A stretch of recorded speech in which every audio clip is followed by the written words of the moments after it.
एक बड़ी पुरानी कहावत है, कहते हैं अग्र सोची सुखी भवेत्। और ये ना लागू होता है साम्राज्य में भी। अगर आप बड़े बड़े साम्राज्य को देखेंगे तो उसके पतन का कारण बना है आगे की नहीं सोच पाना। चाइना के साथ सबसे बड़ी सच्चाई ये है कि चाइना आगे की सोचता है और अब के डेट में भारत भी सोचने लगा है। पाकिस्तान और चाइना के एक प्लान को बुरी तरीके से डीआरडीओ जहां फेल कर रहा है, तो वहीं पिछले कुछ महीनों से धड़ाधड़ समंदर में भारत एक अलग ही लेवल की हलचल मचा रहा है। स्क्रीन पर एक मैप देख रहे हैं। आखिर भारत ने साउथ चाइना सी से लेकर हिंद महासागर से लेकर अरब सागर तक कौन सा संकेत दे दिया है। जियोपॉलिटिक्स में बहुत कुछ चल रहा है, हमेशा की तरह जानने को मिलेगा बहुत कुछ। आइए जानते हैं इन खबरों को विस्तार से। डीआरडीओ ने इस वक्त एक ऐसा ऐलान किया है जो ऐलान भारत के पड़ोसी पाकिस्तान के नेवी के लिए सबसे बड़ा खतरा है। और ऐसा मैं क्यों कह रही हूँ, ऐसा कहने के पीछे एक बड़ा कारण है। एक चीज आप नोटिस करना, साल 2025 में खास तौर पर सितंबर महीने में भारत की नेवी कहाँ थी, ये जो आप देख रहे हैं पूरा डिटेल यहाँ पर देखने को मिल रहा है। जहाँ पर मलक्का स्ट्रेट में आईएनएस निस्तार था, तो पापुआ न्यू गिनी में आईएनएस कदमत था। इसके अलावे ऑस्ट्रेलिया, फिजी इसकी सैर कर रहा था आईएनएस कदमत। और वहीं दूसरी तरफ देखने को मिल रहा था कि भारत ने दूसरा कोना और तीसरा कोना भी बनाकर रखा हुआ था। अरब सागर में भी भारत के युद्धपोत दौड़ रहे थे, तो वहीं भूमध्य सागर में भी भारत के युद्धपोत दौड़ रहे थे। अब ऐसा क्यों कर रहा है भारत एक चीज बहुत अच्छे से समझ चुका है, और वो ये है कि आने वाली लड़ाई जो होगी ना, वो समंदर में लड़ी जाएगी और इसके संकेत मिलने शुरू हो गए हैं। अब इसका एक ना ताजा एग्जाम्पल देखिए, फिर मैं आपको बताऊंगी कि भारत ने इस एक महीने के अंदर कौन कौन सी हलचल मचाई है। स्क्रीन पर आप देख सकते हैं एक मैप को, जिस मैप में दिखलाया जा रहा है कि 2 चाइना के युद्धपोत इस वक्त भारत के आसपास हैं। एक मालदीव में है जो चाइनीज रिसर्च वेसल्स है, और ये डीप सी सबमर्सिबल के साथ है। बहुत गहराई तक ये समंदर के अंदर सर्वेक्षण कर सकता है। और दूसरा आप देख रहे हैं मलक्का स्ट्रेट के पास में है, ये भी इंडियन ओशियन रीजन में है,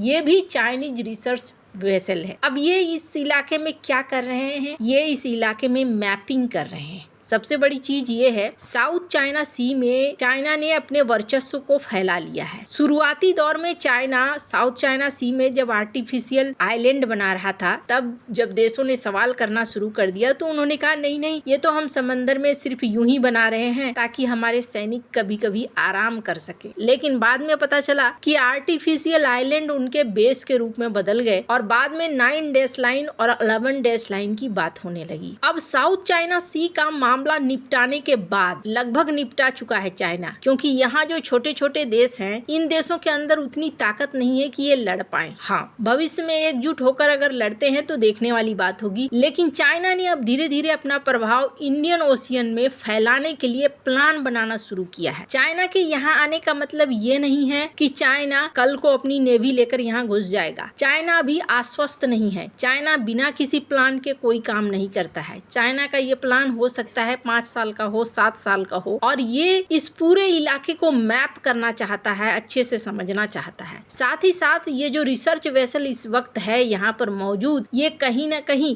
भारत के एक्सरसाइज पर भी नजर रख रहा है। सिर्फ इतना ही नहीं, चाइना भी अपनी नेवी को बहुत तेजी से बढ़ा रहा है। कल ही चाइना ने अपना एक नया एयरक्राफ्ट कैरियर कमीशन किया, और इसके लिए शी जिनपिंग यहाँ मौजूद भी थे। एक और दूसरा कारण देखिए, पाकिस्तान का युद्धपोत बांग्लादेश के पोर्ट पर पहुंचा है। यानी आने वाली लड़ाई किस चीज की होगी? आने वाली लड़ाई होगी तो समंदर की होगी। अभी पाकिस्तान को हैंगोर क्लास की पनडुब्बियां मिल रही हैं, जो खास तौर पर भारत को टारगेट करने के लिए ही मिल रही हैं। अब इधर 30 दिनों से भारत ने ऐसा क्या क्या किया है जो सीधे इन चुनौतियों को निपटने के लिए है। सबसे पहली बात तो मैं आपको ये बता दूं, ये जो सैटेलाइट आप देख रहे हैं ना, इस सैटेलाइट का लॉन्च होना बहुत ज्यादा जरूरी था। और सबसे पहले तो भारत ने इसे लॉन्च करके अपनी नेवी को अपना मस्तिष्क दिया है। मतलब अब जो सूचनाएं मिलेंगी ये ओरिजिनल होगी और अपनी खुद की होगी। 2 नवंबर को सतीश धवन स्पेस सेंटर श्रीहरिकोटा से इसे लॉन्च किया गया। 4400 kg का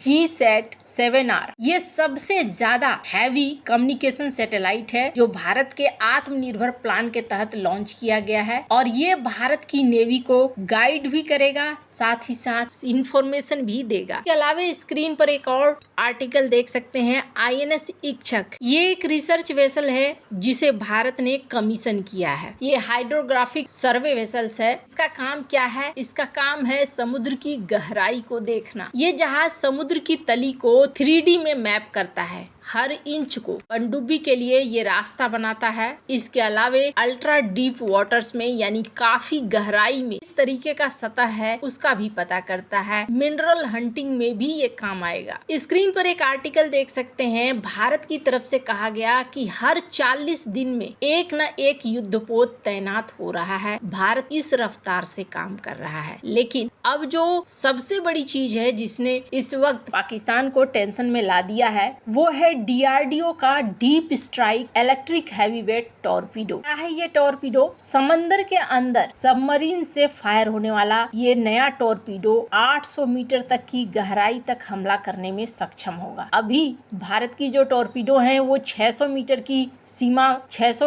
सीमा तक एक्शन में आ सकती हैं, पर अब ये 800 मीटर से आगे होगा। इससे हिंद महासागर और दक्षिण चीन सागर में चीन के गहरे पानी में छिपने वाले परमाणु पनडुब्बियों के लिए कोई सुरक्षित जगह नहीं बचेगी। ये टॉर्पीडो DRDO की विशाखापत्तनम स्थित naval science and technology laboratory द्वारा विकसित किया जा रहा है। ये मौजूदा इलेक्ट्रिक हैवीवेट टॉर्पीडो का अपग्रेडेड वर्जन है। वैसे आपको बता दूं 11 साल की कड़ी मेहनत के बाद इसे बनाया गया है और पाकिस्तान के लिए ये क्यों बड़ी समस्या है तो इसके पीछे कारण है। पाकिस्तान की नेवी के सबसे खतरनाक हथियार इस वक्त हैं 8 चीनी मूल के हंगोर क्लास पनडुब्बियां। लेकिन ये कितना दूर तक डुबकी लगा सकती हैं? ये 750 से 800 मीटर तक ही डुबकी लगा सकती हैं। अभी तक पाकिस्तान को लगता था कि हम गहरे पानी में छिप जाएंगे और भारत का टॉर्पीडो हमें छू भी नहीं पाएगा, लेकिन अब DRDO का नया 800 मीटर का डीप स्ट्राइक टॉर्पीडो पाकिस्तान की पनडुब्बी को कहीं सुरक्षित नहीं रहने देगा। भारत लगातार अपने नेवी को सक्षम बना रहा है ताकि इस तरह की मुसीबतों को हल कर सके। वैसे आपको क्या लगता है? इन सब मामले में आपकी क्या राय है? कमेंट कर जरूर बताएं। जल्द मिलते हैं अगले वीडियो में नई खबर के साथ।